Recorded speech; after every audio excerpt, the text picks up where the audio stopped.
Chase didn't know if the effects of his wish were going to happen over the course of the next few days, like his second one, or immediately like his first. He could only hope that it was for the latter. He saw the mysterious or serious look on Sky's eyes, how she threatened to leave them if she was going to get a replacement for Marshall. In all honesty, he was angry too. But he knew that this was going to happen eventually. The truth was, in terms of job importance, Marshall was one of the big ones.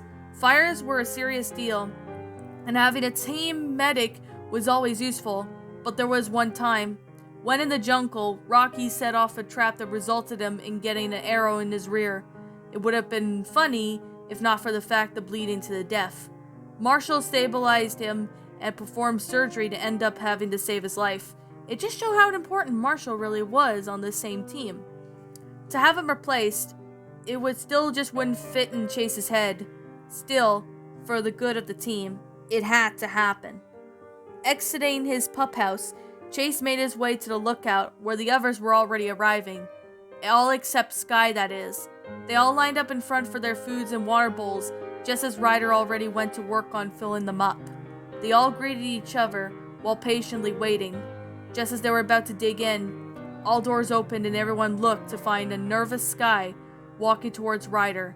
She stopped in front of him and looking at him with tear-stained eyes, as Ryder knelt down, calmly waiting for her to speak. "I'm sorry," Sky whispered, lowering her head. "You're right. I know we need to replace Marshall. It's just that..." Ryder's answer was to gently hug her and bring her close to his chest. "I know. I miss him too, Sky. I wish he was here, but he's not. It's hard to accept that, but we have to." Sky, to her credit, didn't sob out in tears, but gently nodded and heard and sighed. For the first time since Marshall's death, a smile appeared on her muzzle, which made the others' pups sigh in relief. Chase couldn't help but smile as well.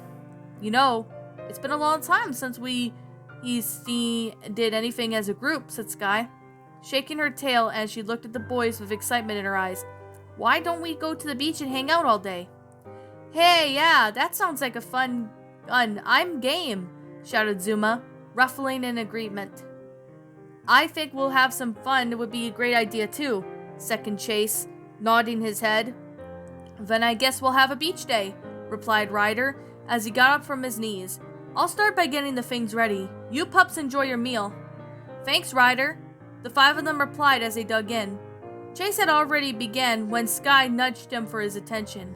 Facing her, a small smile appeared as she whispered, "I'm sorry about yesterday. Forgive me?" "Yeah, don't worry about it," replied Chase, giving back a smile of his own. "You okay?"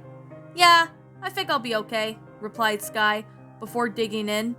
Chase couldn't help but cheer in his head. Looks like this wish might work. While they were preparing for their beach party, Chase took some time to think about now his wish and how his time worked without consequences. When he wished for Marshall to gain the courage, and he had to confess the one he loved, so he did that without either him or Sky suffering from it. Only did Chase do, having lost his own love to his best friend. However, he would have never moved on if he had stopped by seeing such a downer and accepted their happiness. The second witch and wanted them to break up had been a devastating one. It killed Marshall, which as it did, but not the way Chase wanted. Maybe when I perform selfish wishes, the others suffer but not me, which that means the reverse if I do unselfish wishes. He thought as he put his favorite towel in the bag. If this is true, I wonder what I'll suffer from. He didn't really care what it was. In fact, he wanted the punishment for getting Marshall killed, but there was no way and nobody was going to believe him about the monkey's paw. So there was no chance of getting a proper trail for the Paw Patrol. Now everyone had just finished packing. As one by one, they entered the Paw Patroller. It wasn't going to take a long trip to the beach as each pup sat down and began to talk amongst themselves. Even Sky was happily talking to Rubble about the future movies were coming out and which ones she was interested in. Rocky, leaning over, whispered Chase. She seems better. Did you do something? I just talked to her, that's all, whispered Chase. Rocky nodded with a smile. Well, whatever you did, it seemed to have worked. Chase can only sigh in relief. Yes, it seemed that at last something had worked out not right. None of them could even remember the last time any of them had ever had so much fun. It's almost as if a foregin sign concepting them to ever since Marshall died. Thankfully, none of them seemed to bring it up during the whole day. They managed to get a volleyball game going with Rocky and Rubble in one team, while Sky and Chase for another. Zuma was practicing his surfing skills, amazing for a few crowds with them. Sky, jump! Shouted Chase as he bounced with his ball on his head. Rough! Shouted the cockapoo as she flipped in the air and kicked the ball and spiked it. Rubble tried to save it, but he missed by a mile as the ball bounced off in the sand and onto his head. Yes, that's a game. Darn it, said Rocky with a smile. You two make a great team. We're the best, said Chase as he high-pawed Sky. Want to play again? Nah, I think I'm gonna go take a nap and tan my fur before we eat, replied Rocky, passing the volleyball to Chase. I'll see you guys later. I'm going to Frisbee with Ryder. See ya, shouted Rubble, as he barked all the way to his amused owner, who had the red disc ready. You guys want to play Frisbee too? Asked Chase to Sky, but she shook her head. Let's go swim for a bit, you and me? Sky asked with a wink, making Chase blush as he nodded. The two of them dashed into the water and began to splash around. Diving under, the two swam side by side, looking at the fish and plants life below. Rising upwards, the two gasped for air. Chase was about to say something when he got splashed in the face from a giggling Sky.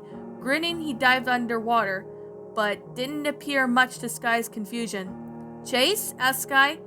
Looking around for a friend, he reappeared behind her, tackling her and dunking her into the water until she got free. You jerk!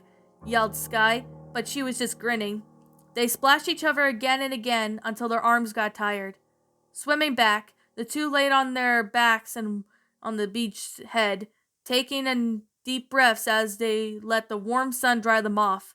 Lifting his head, Chase noticed that they were further from their spot when they had fought. In fact, there wasn't anyone around for a mile, but he could make out others in the distance. Well, this was fun, replied Sky, softly smiling as she stared into the clouds. I almost forgot how fun the beach was. Well, we could come back in the future whenever and, I'll take you even, replied Chase, smirking, but then noticed Sky frowning. Sky? Chase, thank you, replied Sky as she glanced at him.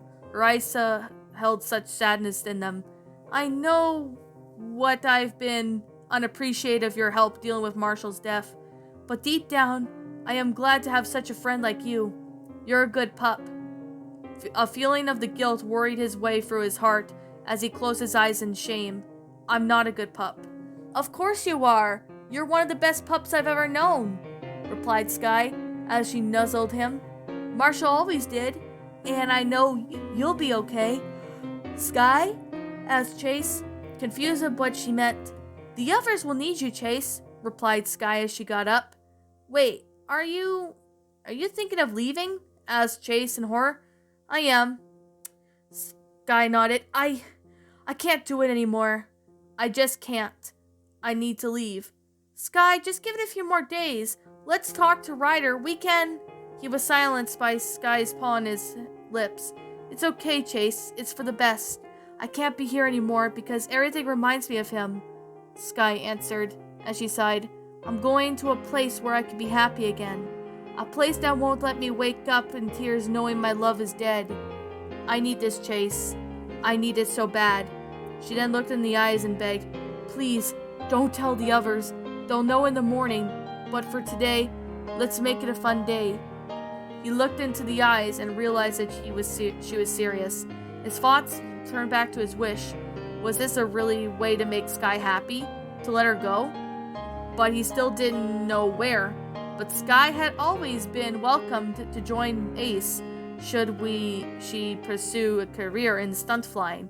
Maybe she needs this. Maybe she really needs to be away to be happy. He closed his eyes and nodded. Okay. but promise we'll still see each other from time to time. Sky bit her lip and nodded. Yeah, we will. Chase couldn't feel up but just feel like she lied to him as they walked back to their friends. After the cookout dinner, everyone headed back to the Paw Patroller and headed back to the lookout. All the pups were tired from their fun, so it was decided to have to bed early. Chase and Sky walked side by side to their pup houses. As Chase looked at Sky before she entered hers, she smiled at him and waved good night before going in. Chase closing his eyes and walking in his own. He rested his head on his pillow and wondered if it was the real thing. Was it right to let Sky go after all this time?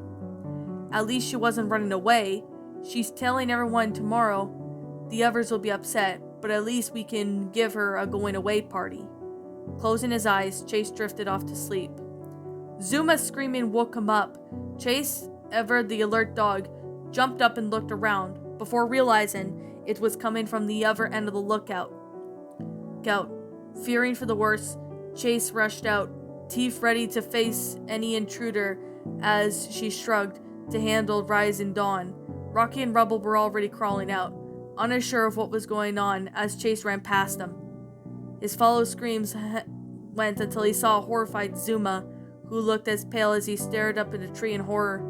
Chase had never seen Zuma scream in such a horrible way before. Never had the fearless pup had known to look so horrified. Rushing to his side, Chase held him down and tried to calm him down, but Zuma continued to yell, as if the world had ended. Looking in the same direction, Chase felt everything stop him as he stared at the figure hanging from the branch. A rope was tied around her neck. Sky swung back and forth with eyes closed and her smile stretched as far as she could. Never she had a happy smile. Chase then screamed along with Zuma.